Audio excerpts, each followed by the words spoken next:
Welcome back, everyone, to another episode of the Boys in Motion podcast. We're your hosts, Tyler, Brian, and Andrew, and we're pumped to be here today. This is episode 17, and today we're going to talk about tune up races.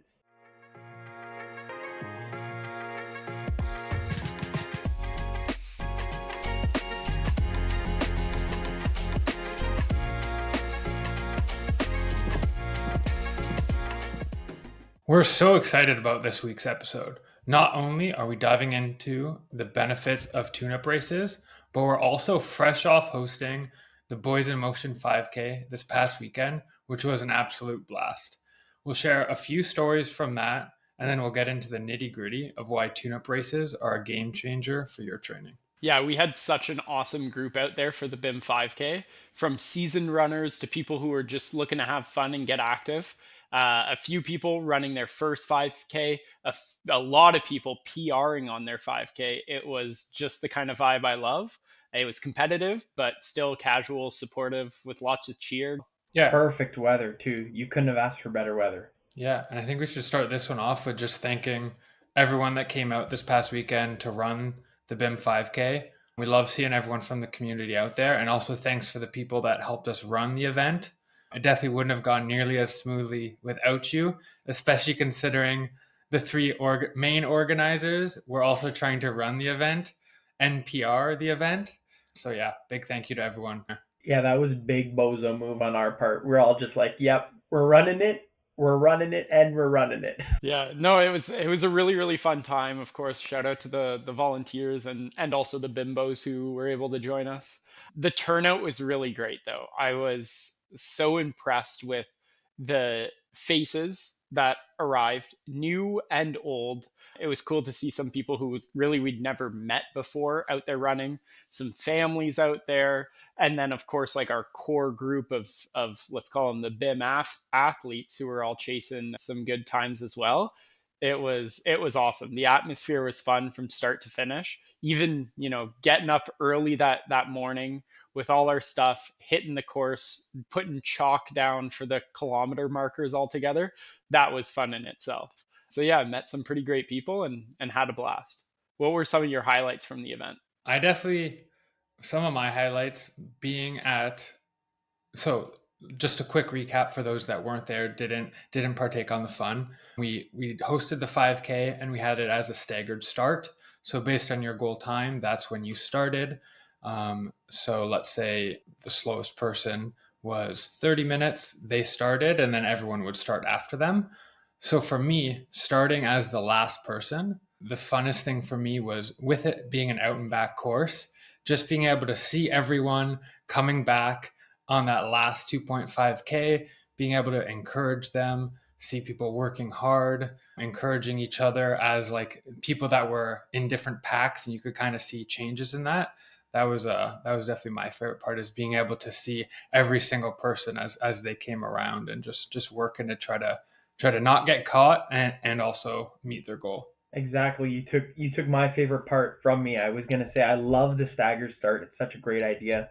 Everyone kind of got to finish near the same time, and even though like everyone starts at a different time, and I guess Andrew, you could speak for it the most, and Brian too, pretty speedy man. You guys get to chat the whole 15 minutes before everybody else. That you guys just talk, hang out with others, wait for the your start time. So it's a pretty chill start than just, hey, ready set go. So I think that's pretty unique and a fun way to do it, especially in that type of atmosphere.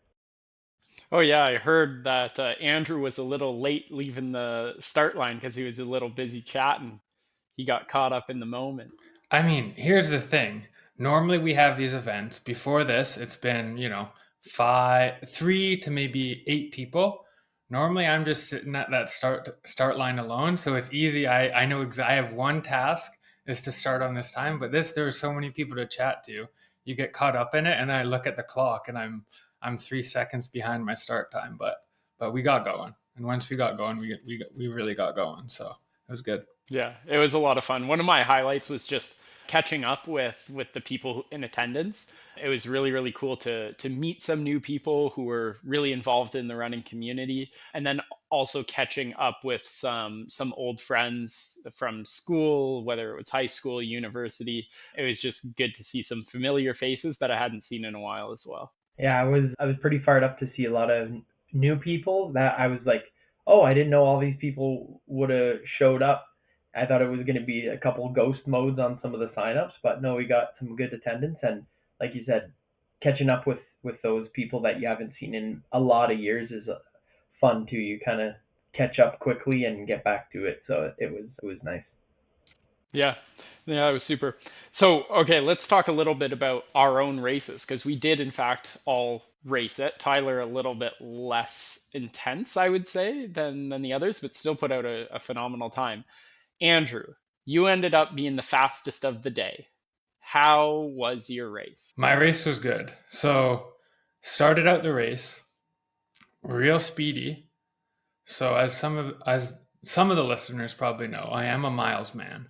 But when we marked the course, I put my watch into kilometers because we were doing kilometer markings. I started. I looked down at my watch at about 800 meters, right after the one bridge, which I remembered was about 800, and I see a 255 on my watch. And then I panic. First of all, I was like, I'm going too fast. I got to settle into my pace. And two, I don't know my kilometer pacing, so I just got to go by feel. So after that, I pulled back, and then I got into a nice steady pace, and I basically just kept that the whole time, and it actually felt very, very comfortable. And then at about coming back after the out and back, got back to that bridge, and that's kind of where I started picking it up a little bit. I could see those orange singlets. I could see a purple singlet that I knew I wanted to hunt. And then, but the ultimate person that I was hunting was Mark.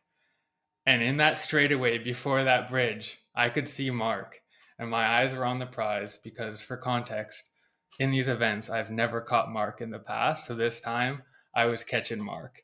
And on that Because bridge, he's just sandbagging. oh, He was just sandbagging. always. But this time he did not. And on that bridge, I zoomed by Mark, and that's when I started picking it up. And then finally, I reached the BIM boys at the 400-meter mark. I started my sprint, and then I crossed the finish line in 16:36 was the final time, having a goal of 17 minutes. So yeah, it was a successful tune-up race. Just pure class act, pure speed. And this guy, I go out for context too. I did not race it for speed. Still kind of screwed up my start because I wanted to go out a bit earlier than even what I did to just like get some pictures and videos, stop like a little bit up to get pictures of others. But I was like, oh, I missed the time I wanted to go earlier. I went in a bit later at the I think it was a 23-minute time with a couple others, and I see Andrew coming by. I slow down at one point, see Andrew coming by, start snapping a video. He's mid like says a whole conversation on the camera. I'm like, this guy is nutty, running at like crazy fast speeds, just talking in the camera, just pure crazy. PSA to practice your nose breathing so you can chat with media on the course. That's what it is. Getting used to the media bands, that's what it was, I guess. Yeah, you're right. Yeah, it was incredible to like see Andrew running by, and one of the best parts of my race was that last 400 meters when it was all three of us together, and I was just trying to hold on to that elastic band that seemed to stretch forever, trying to stay on Andrew and your heels. But no, for me, a phenomenal race. I had the goal of sub 20 since kind of the end of the marathon training block. That's what the summer and mid fall training was to break sub 20, and I broke it by kind of exactly what I had set out. My goal time was 1950, and Strava said that it was 1946. I think we had it somewhere around 1950, 55. So either way, sub 20 has been cracked, which is an awesome feeling. It's really rewarding to hit that goal. And it felt slow, which is great because it means there might still be more speed on the table, a few more 5Ks, and who knows, maybe it'll be another minute down next year. We'll see. So that just means there's one left for the sub 20 boys. That's it. I gotta pull up the socks here for the next one. I just gotta stop racing other races. That's it. You got to do a little bit of speed, get the volume of that high intensity in, and you'll be there, no problem. You certainly have the base. Yeah, so that was really, really cool. Some other fun moments that I loved was one of the first groups that went off was a mom and two kids, which was really cool to see them all run together and try to bring it home together. Some other great runs that I saw was, of course, our top male finisher. He was speeding. Ryan, who also used to hold the FKT for the Niagara Bruce Trail segment and also has ran the full Bruce Trail. Big freak. It was awesome to see him out there. He actually thought the event was fake, which was so funny. So he just showed up in the morning and ended up signing up on the spot and was kind of the first place non-BIM finisher, we'll call it. And just a walk on. I love that. That's just so sick. What a great way. Yeah, he crushed his time too. What did he get? He came in with a goal of 19 and he ran in 18:28. So pretty big margin there. Too speedy off of his goal for me to catch him. So I could see that orange singlet, but I couldn't quite get it. So yeah, it was good. And Tyler, how did your race go? I know you didn't race it all out, but did you still get some good segments in? Yeah, I did actually. The first bit I was going at that like 20-minute pace finish time. Like if I kept it up, obviously the 4 minute per kilometer for like the first K, and then I started slowing it down. Kind of ended up pacing Babin for a bit to a good stretch of it, a nice maybe another K of it. I knew kind of what time he wanted, so I tried to pace him out for another K.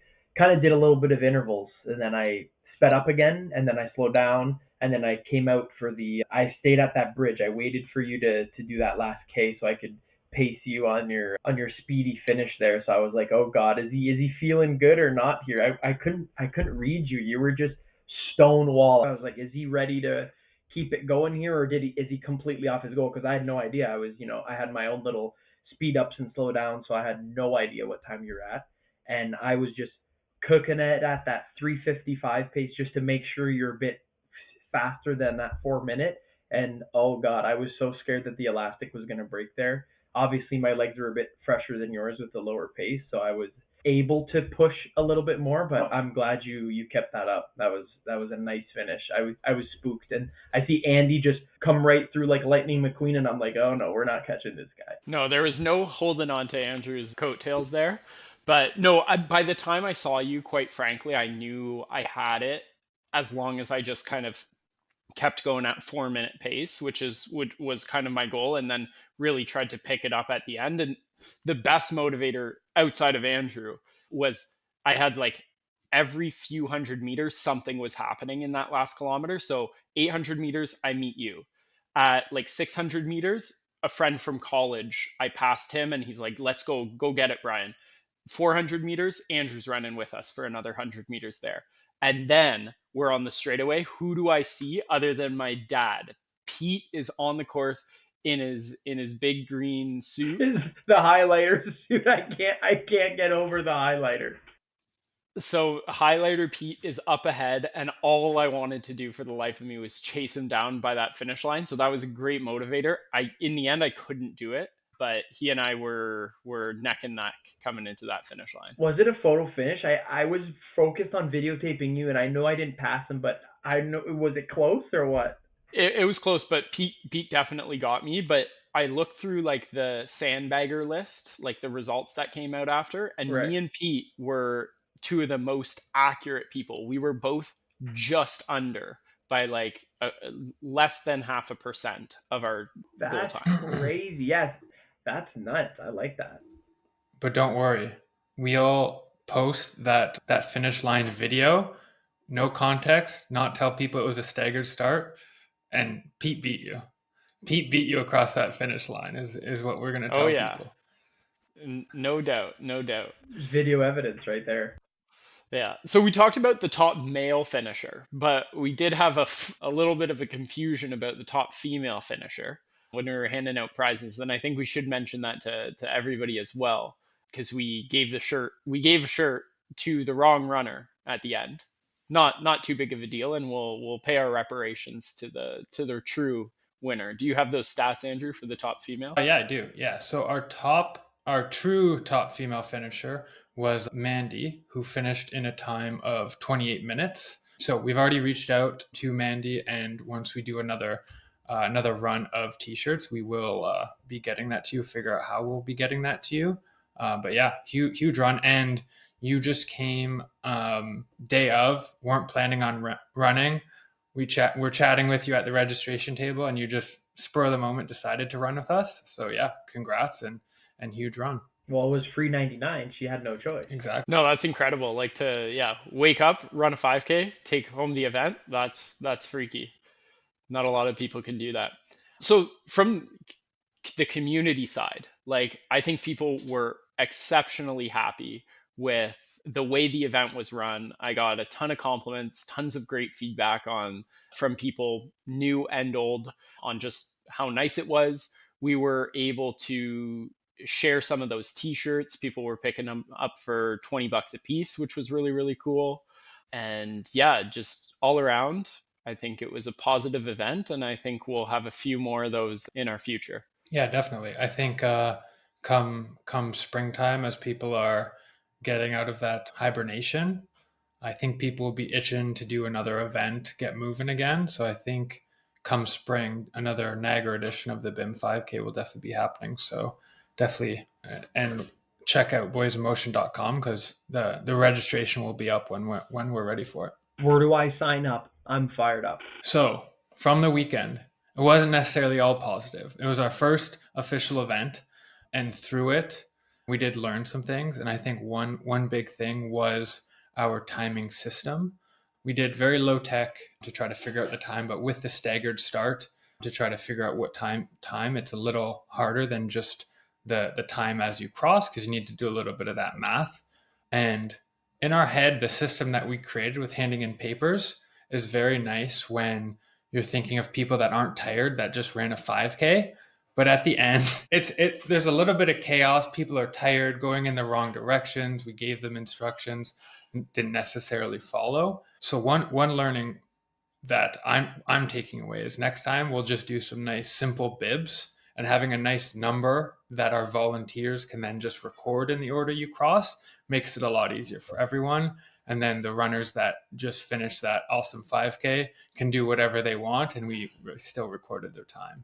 So what we ended up having to do was do a big video analysis when you started and cross the finish line. So that's how we ended up getting the times, and also what led us to our little top female finisher mix up on site. Yeah, I feel like I saw at the end there a little bit of that stress trying to figure out who got what times there near the end. We're like, what the heck? And then like there's some parts where like 5 or 6 people would cross around the same time. Like, how do you know where you're crossing there? So that, yeah, I guess that's a lesson learned there, and we'll get back at it and get on our notepads and see what we could do to make it better for next one. Yeah, and you're totally right. It's great in like when you're just chatting around a table talking about it, but I remember myself coming across that finish line.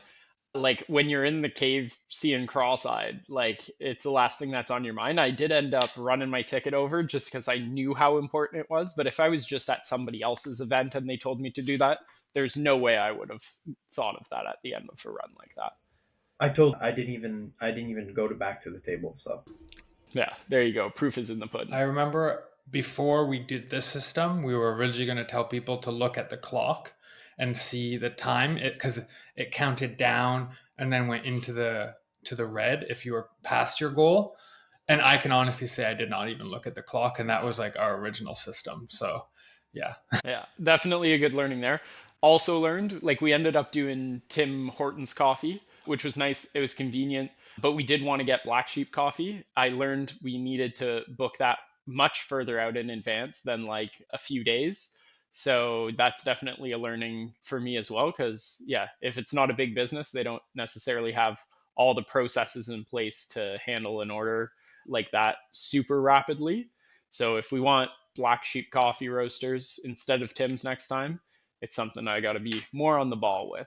I think too the volunteers and spectators. I didn't think there was going to be that many out, but it was pretty fun. It was good to have everybody out there, and keeps company for everybody. And it was a beautiful day. So what other way to spend a nice Saturday morning than with the BIM? For sure. I think just judging by the number of spectators, it would actually be cool to have some like a course where it's more of a shorter loop where you can see people more frequently. I feel like that would be very, very interesting. It might get a little confusing when people are finishing and all that, but it would be nice for the spectators because there were, despite like going out and passing a lot of people coming at you, it was like a race of solitude because you're not really starting with a ton of people. Yeah, to do like a kind of like 2 kilometer mile like park loop or something could be a lot of fun where it's like closed, but you get to do a few loops and then maybe like an offshoot for the finish line. That could be a fun thing. Yeah. That yeah would Yeah, spice it up a little bit and you could see people like, cause a little bit more fear in the people getting caught. exactly. Yeah, I like the sound of that. Maybe something a course adjustment for the next one. Okay, so the reason we timed the BIM 5K for this past weekend was because it was a tune-up race for your upcoming marathon. Now, I think it would be important for us to discuss kind of what the purpose of a tune-up race is in the context of endurance sport, because it's something that we certainly preach and we definitely practice. But why exactly are they so important for us? Yeah, so unlike what I was trying to do this weekend and just trying to get a PR, tune-up races are not necessarily there and designed to be getting PRs in those distances, but rather are a test of your current fitness. So you can kind of get a little bit of an indicator of where you are at based on what goal you're trying to reach in your A event. So you get to test some pacing, which is super important. You also get to test your fueling strategies. And this in BIM 5K, I wasn't necessarily testing that, but 2 weeks ago, I did my primary tune up race. And that really what I wanted to do was nail down my nutrition strategy. So I did exactly what I wanted to do in the marathon, which in my case was every 25 minutes, take down 40 grams of carbs, alternating between caffeinated gel, non caffeinated gel, and every 5K, take in some sort of carb drink. So I did that, even though for that distance, I didn't necessarily need that much fuel. I wanted to test doing it. One, test that I could take it down, pinching the cups, drinking it, breaking open my gels, and make sure that I had that dialed in, so that when race day comes, I'm not surprised by any of those things. I'm not there trying to take cups from volunteers, trying to pinch them, and haven't done that since my last race. So it's really just trying to dial in a lot of those things that you'll be doing during your A race. I find that important too to do during. You kind of have no choice but to do that during a tune-up race because you don't see those conditions in training unless you actually go out and set up a bunch of cups and a table, which also can happen. But I feel like just the race atmosphere, the race conditions is super important to practice in that actual condition that you will be racing in for your A race. So, like you said, practicing even you never think of it, but grabbing that cup or like you said, ripping off that gel. I've seen actually at my most recent race, I realized it was a lot easier to rip open the Morton packs, but I realized after grabbing a few, the volunteers actually pre-open them a little bit for you, so it's just that much easier to open up. So actually, I think for the marathon, I will be like half opening them to make them easier to open up. So just things like that, just you wouldn't realize without doing tune-up races. So I think also picking up wearing your race shoes, your race outfit, everything head to toe is just a great way to practice. Yeah, no, those are all very good points. I think one other point that certainly helps me is a tune-up race can really help build that confidence going into your main race. So on the mental side of things, not only does it help you understand that you will potentially be able to hit that goal pace for your main race, it builds up that confidence that you can complete that. It gets you through the mental cycle of going to a race, preparing for it, running it, cycling it, triathloning it, all of that. And then it also helps you pinpoint those places to improve, right? Like if you're doing a cycling race, let's say, and you feel yourself not feeling confident going through the corners, for example, well, then it means you need to train your cornering a little bit, or your transitions in your triathlon. Those weak points that you feel in your tune up race, well, you've still got time before your main race to fine tune those pinpointed areas. Yeah, and I think that's an important piece, that specific parts about racing.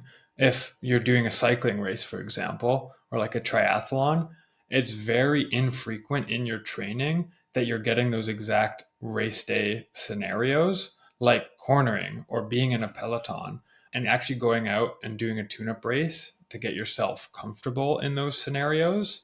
Yeah, it just does a ton for the mental side of like, I've done this, I'm confident in that piece, then I can just go out and just race and not be so nervous about kind of some of those more technical aspects of racing. For sure. And there you mentioned it, that word nervousness. Doing more and more tune-up races and just racing more in general will help reduce that pre-race anxiety that everybody feels. It was funny because I heard some people on the start line while the time was counting down at the BIM 5K. They're like, "Is it normal to be this nervous to start?" And I was like, "Yes, those pre-race jitters are like what we're here for. That's why we're all cheering every time somebody starts the race, because that's just exhilaration." Oh yeah, nothing like a race morning. You get fired up to toe that line and to get started. It's quite the feeling. I also think, the like you were saying, you won't see those technicalities other than when you're racing. So like there's nothing like a swim start. The chaos and the nervousness of a race of a swim start is just you can't beat it. It's just you can't practice for it unless you have 200 friends that are willing to kick you around. But Yeah, and I Yeah. just want to loop back to where at that practicing pacing.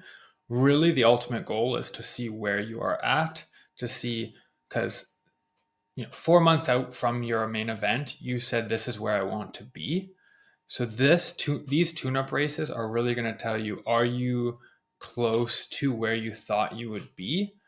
And then based on a performance in a tune-up race, it's maybe time to adjust goals. We've talked about this tool before, but VDOT is a great one for running.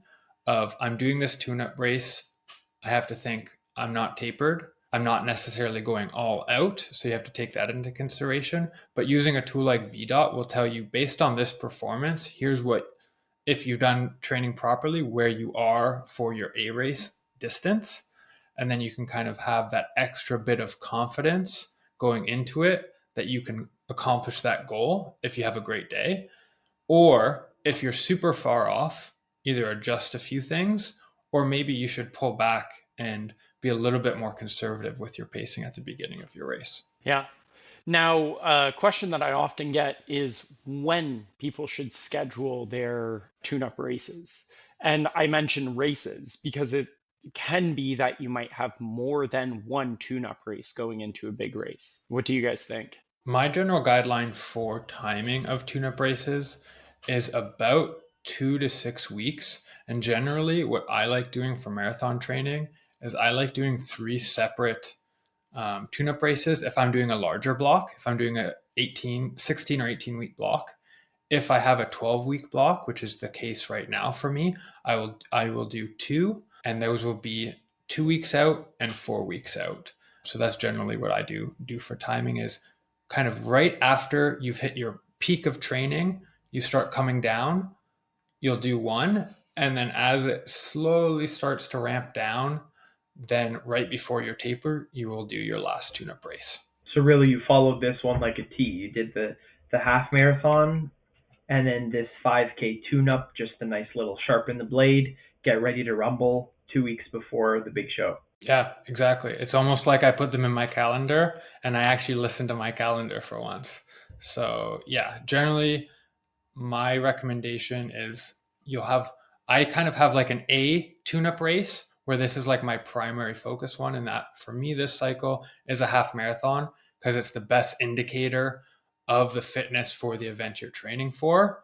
And then more of a fun one. I find having a fun tune-up race where either you're just like going out doing something with friends to have fun, do like a just spur of the moment thing, or just something speedy. I mean, really whatever you think is fun that's not going to take too much energy from you, I think is a good secondary tune-up race. Yeah, and the last point on tune-up races is just like how long they should be relative to your goal race. And really the point is they should be shorter events, whether you're cycling, doing a triathlon, or running. You sort of want to be not biting off a full marathon as a tune-up race to your marathon.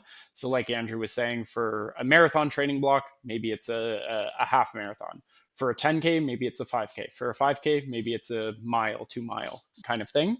And for those cyclists, if you have a huge race coming up, well, kind of simulate some of that altitude that will be in that race, but bring down the distance a little bit and just go ride that kind of a ride. And for Ironman, what did you do, Ty? Full gas, don't look at the calendar, and just go with the flow. You do the That's absolutely not what you did. For your full Ironman, you did a tune-up triathlon in Kingston. No, you're right. I'm just joking because this next marathon, I to my tune-up race was an Ironman, so I was just alluding to that belligerency. Oh, that's true. Your marathon tune-up race was an Ironman. That's Yeah. nice. Yeah, This exactly. is the cherry on top. This is just a victory lap just to close off Oh an yeah, amazing season. But Brian, you mentioned something about the cycling race with having the elevation profile or having similar hills. That's a super important bit. If you are doing a race with elevation, don't go doing a tune-up race that's pancake flat and just going crushing it. That you want to try to simulate as closely as possible the elevation profile so you can have confidence going into that race, especially if yeah, or at least you don't want to do flat to hilly. You can do the other direction if you want because then it's just extra workout. I was gonna say if you do the flat as your tune-up, also it could like be false positive. Like you could be fired up. Oh yeah, I'm so fast, I'm speedy, but then you were fast or going downhill, so it doesn't even count. Yeah, totally. It's all about kind of simulating that race day. So match as best you can the conditions of your race day. And For also, if you have a tune-up race scheduled and it ends up being shitty weather, don't just push it a day because it could always be that your race has the same shitty weather and it's important to be prepared for those conditions. good or bad race conditions, you're gonna still race unless it's a hurricane. So, Tyler, I heard that you might have a hot take for Andrew and I that you want our judgment on. Hot take this week. It's in regards in spirit. Let's say it's in spirit of what we just did. 5Ks all weekend long. It was a lot of fun, and a lot of beginners, a lot of veterans. My hot take of the week is you don't need to train to get on the train. You just get to running. You just go couch to 5K. Just try it out. See what you could do, and just do it. You see how you do. What do you guys think? Yeah, I big agree. I think certainly a 5K is something that yeah, a lot of people can do maybe as their first kind of event, or even if it's not an event, just doing that on your own, even if you're run walking it. It's a great bite-sizable kind of goal, and I think it's achievable for anybody who is in relatively decent shape to kind of go out and do that on any given Sunday. Yeah, I agree. I think there was a handful of people that came out to the BIM 5K this past weekend that haven't done much running leading up to it or have had a few months off of running. And I mean, everyone was smashing PRs, so I think you can do more than you think for sure. It reminds me of a quote, and maybe this is the second hot take of the episode, is something that Adam reinforces quite a bit with me, which is when you think you're at 100%, you're only at 60%. And the reason this was so helpful is because this weekend, the day following the BIM 5K, we were out smashing KOMs. Mark and I did kind of our race simulation for Heck of the North. It was our tune up race ride for the race coming up the same weekend you're racing. And I ended up doing the gravel climb for Hydro Hill, KOMing on that beast all the way from the bottom of Hydro Hill all the way to Brock University. It was roughly a 4-minute segment, averaged nearly 400 watt for that time. And it was all on gravel, super fun. And I was reminded, when you think you're at 100%, you're only at 60, because at the end of the climb, I thought I was fully done, but I still had about a kilometer of riding to do on the flats. And it was tough to power through, but so much fun chasing a good KOM like that, because I think that's a recognizable one in the Niagara community. That's real nice. So Adam was in your head the whole time, eh? Just absolutely drilling it in you. I like it. Well, it was hilarious because because we're out there, the three of us. Mark planned to, well, we had the plan of Mark pacing me up the climb, and then Adam pacing me on the flats. Well, we sent Adam up early up the climb, and Mark was leading me up the climb for the lead out, and about halfway through, I had to pass him because I was kind of like I was ready to rip and go. And by the time I got to the end of the climb, Adam was just finishing the climb and he had no more gas, so I just had to rip the whole thing alone at that point. But hey, I got the KOM by like 20 seconds or so, so big margin. That's nice. I'm glad I did the half of the ride that I did. I got the nice warm up. It was nice. Yeah, you guys are putting in some nice numbers. I was jealous there. That was good. I'm thinking of doing a nice fall ride this weekend, so it should be nice. That's a great taper activity. Just how long is this ride going to be, Tyler? Oh frig, I forgot we had a race. I think this marathon block has been the best ever because I am so not stressed about it. I'm just living it up, just not even caring.